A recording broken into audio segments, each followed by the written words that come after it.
जय हिंद defence aspirants, welcome back to target defence academy. So जैसा कि मैंने आपको प्रॉमिस किया था जब मैं 11 जुलाई का करंट अफेयर लेके आई थी कि I will not let you go before, like ठीक है, आपको पीछे नहीं जाने देंगे। तो इसी तरह से वही पॉइंट पे है कि आप 12 जुलाई का करंट अफेयर भी तो आज करना है भाई, उसको भी तो पीछे नहीं छोड़ सकते। तो जैसे ही 12 जुलाई की करंट अफेयर की बात आएगी तो अब बताए मैम क्वेश्चंस क्या क्या लेके आए हो, तो चलिए जल्दी से देख लेते हैं। क्योंकि ये बात याद रखिए, 15 अगस्त, दैट इज 15 अगस्त के बाद करंट अफेयर्स नहीं आएंगे, बिकॉज आपको खाली जो मेन करंट अफेयर्स पढ़ने थे वो 15 अगस्त तक ही पढ़ना है। तो जो भी ये पर्टिकुलर शेड्यूलिंग चल रही है, और अगस्त से जो करंट अफेयर आएगा वो वीकली आएगा, क्योंकि हमें और भी चीज़ों पे फोकस करना है, राइट।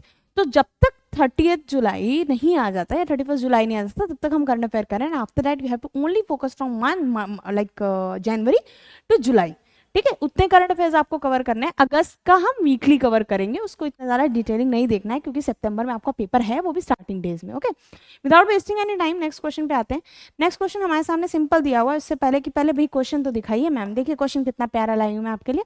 ठीक है, अब इसमें है consider the following statements regarding the United Nations global response crisis group. Okay, अब यहाँ पे पूछ रहा है United Nation global response crisis group जो है उसके रिगार्डिंग आपको स्टेटमेंट दी हुई है, and you have to find out and figure out which one is right. The first statement in front of you is India has not joined the group yet, and the second statement is it is overseen by the champions group, यानी कि उसको oversee किया जाता है champions group के through. तो इसमें जो आंसर होगा वो क्या होगा ये आपको बताना है। बहुत ध्यान से इस क्वेश्चन को देखिए। अगर हम इसमें देखें कि India has not join the group yet, तो ये बात बेटा गलत है, क्योंकि इंडिया ने इसको ज्वाइन कर लिया है। ठीक है, उसके बाद दूसरी बात है it is overseen by the champions group. अब ये वाली बात यहाँ पे सही है, क्यों है? क्योंकि चैंपियंस ग्रुप है जो कि है, और इसमें बहुत सारे कंट्री रिप्रेजेंटेटिव्स हैं, कंट्री रिप्रेजेंटेटिव्स हैं जो रिप्रेजेंट कर रहे हैं। जैसे बेसिक एग्जांपल पे मैं बता दूं, जैसे बांग्लादेश है, जर्मनी है, और भी बहुत सारे कंट्रीज हैं, और आपको मुझे बताना है कि कौन कौन से कंट्रीज इसमें और इन्वॉल्व है। ओके, तो अब अगर हम स्क्रीन को क्लीन करें कि मैम आपने सीधा सीधा बताया कि ये स्टेटमेंट गलत है और ये बताया कि ये स्टेटमेंट सही है, तो इसमें से कितनी स्टेटमेंट सही है? Only two. इसमें क्या पूछ रहा है? कौन सी स्टेटमेंट सही है, ये नहीं पूछ रहा है कि कितनी स्टेटमेंट सही है। तो कौन सी है? ओनली वन सही है क्या? ओनली वन तो रॉन्ग है। बोथ 1 and 2 सही है? पॉसिबल ही नहीं है, जब ओनली वन रॉन्ग है, नीदर वन नॉट टू तो हो ही नहीं सकता। तो आंसर इज ओनली 2, क्योंकि सिर्फ सेकंड वाली स्टेटमेंट सही है। अब आते हैं नेक्स्ट क्वेश्चन पे। नेक्स्ट क्वेश्चन आपकी स्क्रीन के ऊपर ये रहा। सिंपल क्वेश्चन बोल रहा है कि फार्मर डिस्ट्रेस इंडेक्स जो है वो किसने रिलीज किया था, यानी फार्मर डिस्ट्रेस इंडेक्स जो है वो किसने रिलीज किया था? Central island agriculture research institute, central arid zone research institute, central land fisheries research institute, या central research institute for dryland agriculture. आपको मैम ये है क्या? पॉइंट आता है क्वेश्चन आया कहाँ से? तो पहले देखो कि क्वेश्चन का बैकग्राउंड क्या है। ठीक है, जब तक हमें ये नहीं पता होगा कि क्वेश्चन अराइज कहाँ से होता है, तब तक हम ये नहीं कर पाएंगे कि क्वेश्चन करना कैसे। तो बैकग्राउंड ये है कि हमारी जो गवर्नमेंट है, इंडियन जो गवर्नमेंट है, ठीक है, उसने बोला है कि भाई हमारे फार्मर्स हैं, फार्मर्स हमारे लिए बहुत इंपॉर्टेंट, क्योंकि हम तो एग्रीकेरियन कंट्री हैं, यानी हमारा कल्चरल एग्रीकल्चर जो है वो बहुत ज़्यादा प्रोमिनेंट एक प्रोफेशन है। तो इन्होंने बोला कि हमारे अगर एग्रीकल्चर में वर्क में कोई भी डिस्ट्रेस आने वाला है, किसी तरह का भी डिस्ट्रेस आने वाला है, प्रॉब्लम आने जानी है, फूड शॉर्टेज होने वाला है, किसी भी तरह की कैलामिटी आने वाली है, तो उस जगह पे हमारे पास क्या होना चाहिए? अगर किसी भी तरह का डिस्ट्रेस आएगा तो उस जगह हमारे पास प्रॉपर एक तरह का रिपोर्टिंग होनी चाहिए, या क्या होनी चाहिए? Warning bell. क्या होनी चाहिए? वार्निंग अलर्ट होना चाहिए कि कैसे कैसे हम उसको प्रोटेक्ट कर सके, ताकि कम से कम डिस्ट्रेस हो। ठीक है, तो इसको जो डेटा सामने लाया अभी रिसेंटली न्यूज में आया है, अभी 1-2 दिन पहले का डेटा है, and the company behind this is central research institute for dryland agriculture. आप इसको शॉर्ट में आ सकते हो, दिस इज क्रीडा, क्रीडा central research institute of dryland agriculture. ठीक है, तो क्रीडा हो गया। नेक्स्ट आंसर की तरफ बढ़ते हैं। क्वेश्चन का आपसे क्या कह रहा है? क्वेश्चन सिंपली कह रहा है कि sometime seen in the news national commission for scheduled tribes इस क्या है? बेटा एक बात याद रखना, मैं पहले से बोल दे रही हूँ, ये क्वेश्चन कहाँ का है ये आप बताइए जरा। ये क्वेश्चन है पॉलिटी का। पॉलिटी में क्या बोल रहा है? कॉन्स्टिट्यूशनल बॉडी पे बात आ रही है। ठीक है, किस पे आ रही है? कॉन्स्टिट्यूशनल बॉडी पे बात आ रही है। तो कॉन्स्टिट्यूशनल बॉडी है कौन सी, ये बताना है। अब कहोगे मैम आपने तो आंसर बता दिया भाई, SC ST जो है वो कैसी है? कॉन्स्टिट्यूशन बॉडी है। आपको कैसे पता? बेटा मुझे इसलिए पता है क्योंकि ऑलमोस्ट 8 to 9 कॉन्स्टिट्यूशनल बॉडीज ही हैं। ठीक है, और इनमें से क्वेश्चंस, मस्ट आते हैं, ठीक है, पूछे ही जाने हैं, पूछे ही जाते हैं, तो ये आपके लिए इंपॉर्टेंट हो जाता है। आप पढ़ के आइए कॉन्स्टिट्यूशन बॉडीज क्या है, बाकी हम पॉलिटी का कोई एक रिव्यू लाएंगे तो आपको उसमें भी कवर करा देंगे। अब आता है कि आंसर क्या है, कॉन्स्टिट्यूशन बॉडी है। अब आप जैसे ही हम अपनी स्लाइड को क्लीन करेंगे वैसे ही हम देखेंगे नेक्स्ट स्लाइड में हमसे पूछा गया, recently seen in the news एक पालमू टाइगर रिजर्व कहाँ पे लोकेटेड है। फिर से टाइगर रिजर्व का क्वेश्चन इंपॉर्टेंट हो जाता है, और टॉपिक वाइज देखोगे तो ज्योग्राफी में कवर होता है ना। तो पालमू टाइगर रिजर्व है वो कहाँ पे है, उत्तर प्रदेश में, मध्य प्रदेश में, उत्तराखंड में या झारखंड। तो इस तरह से याद रखो कि उत्तर प्रदेश में तो नहीं है, मध्य प्रदेश में भी नहीं है, उत्तराखंड में भी नहीं है, इट इज इन झारखंड। और इसलिए इंपॉर्टेंट है, it is the only one tiger reserve of Jharkhand. Jharkhand से खाली एक ही टाइगर रिजर्व है जो पर्टिकुलरली पलामू टाइगर रिजर्व है, ठीक है। पलामू टाइगर रिजर्व हो गया। नेक्स्ट क्वेश्चन पे हम आते हैं। नेक्स्ट क्वेश्चन हमसे क्या कह रहा है, वर्ल्ड की फर्स्ट मीथेन, ठीक है, फर्स्ट मीथेन पावर्ड रॉकेट जो है सक्सेसफुली लॉन्च हुआ है, किस कंट्री ने किया है। ये आपके लिए इंपॉर्टेंट क्वेश्चन हो जाता है क्योंकि ये थोड़ा सा नया ट्रायल है, इंडिया भी इस पर ट्रायल कर रहा है, ठीक है। इंडिया भी ट्राई कर रहा है कि किसको यूज करे, मीथेन को यूज करे और प्लस किसको यूज करे, ऑक्सीडाइजर यूज करे फ्यूल बनाने में। लेकिन पॉइंट क्या है, यहाँ पे थोड़ा सा चेंज आता है कि वहां पे क्या बोला गया है कि कौन सा आंसर होगा। नहीं, पहला कंट्री अभी इंडिया बना नहीं है, it is in the process, under process चल रहा है, ठीक है। तो ये जैसे हम लोग कहते हैं कार्य प्रगति पर है, वही चल रहा है, अभी अभी फाइनल डिसीजन नहीं हुआ है, ठीक है, अभी इस पर काम हो रहा है। तो अभी किस कंट्री ने किया है, तो एज ऑलवेज चाइना ने किया है। इसमें भी कौन सी कंपनी है, लैंड स्पेस कर रही है, और इसका नाम इन्होंने बहुत अजीब सा है, जूटुक करके, आप एक बार सर्च करिएगा, उस नाम से इस पर्टिकुलर मिशन को इन्होंने नाम दिया हुआ है। कहाँ से लॉन्च किया है ये एक बार चेक कर लीजिए, ये आपके लिए इंपॉर्टेंट क्वेश्चन हो सकता है, ठीक है। नेक्स्ट क्वेश्चन आते हैं, बड़ा सिंपल सा क्वेश्चन है। क्वेश्चन कह रहा है global multi dimensional poverty index जो है वो किसने रिलीज किया है। तो यूएनडीपी ओपीएचआई ने, यूएनडीपी डब्ल्यूएचओ ने, डब्ल्यूएचओ ओपीएचआई ने, या फिर नीति आयोग एंड डब्ल्यूएचओ ने। तो सबसे इंपॉर्टेंट बात है कि पॉवर्टी की बात आ रही है, गरीबी की बात आ रही है। वर्ल्ड हेल्थ ऑर्गेनाइजेशन क्यों करेगा भाई, गरीबी की बात है, काफी हद तक हम इसको एलिमिनेट कर सकते हैं। तो ले देखिए आपके पास ऑप्शन बच के आ रहा है, यूएनडीपी एंड ओपीएचआई।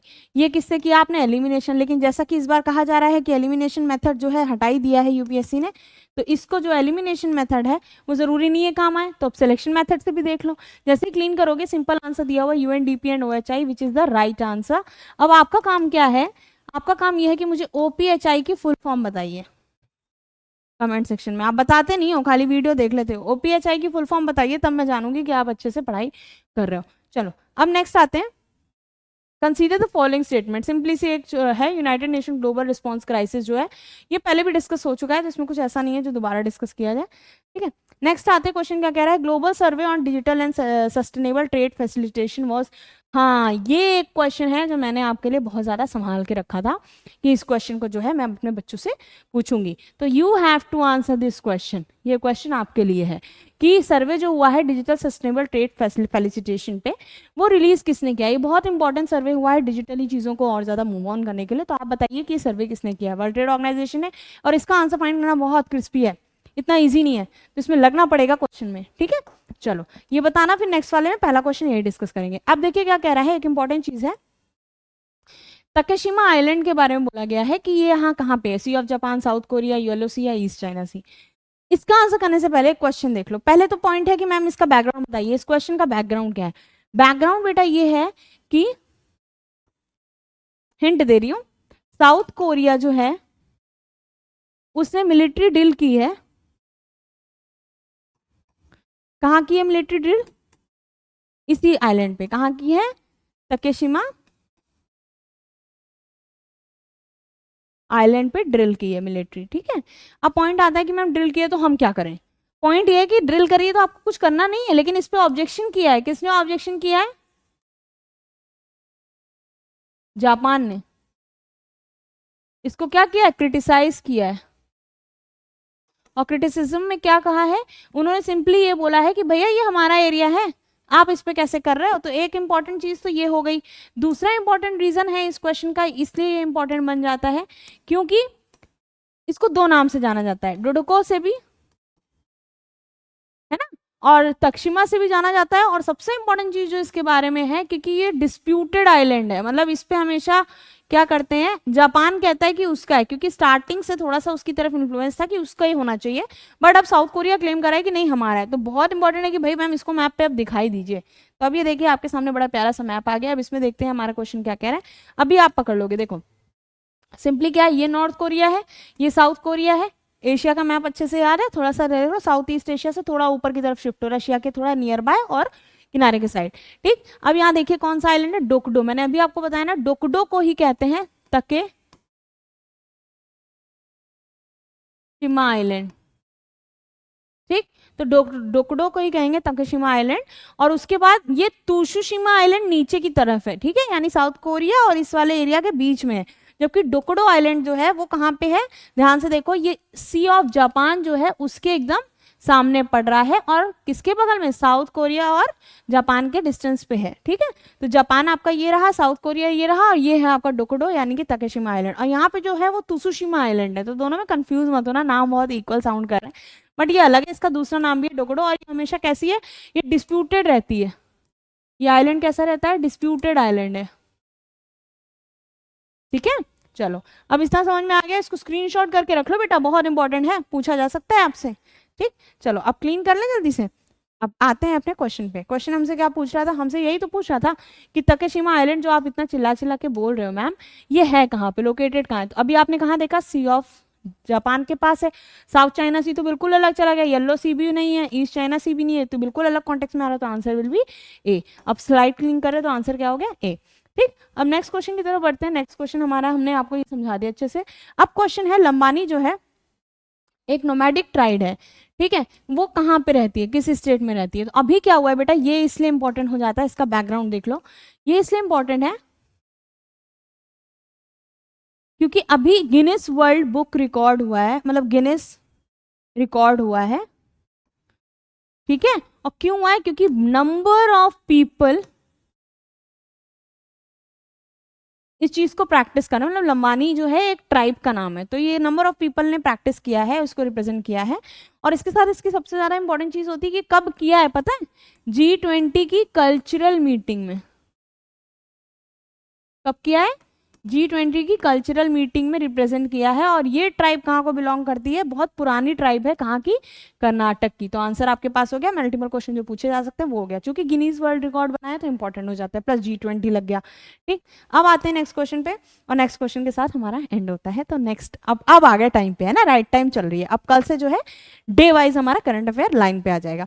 तो with this I am going to end today's session. Please enjoy it, enjoy it in the sense कि प्लीज इंजॉय इट, देख लो, इसको काम आएगा आपके।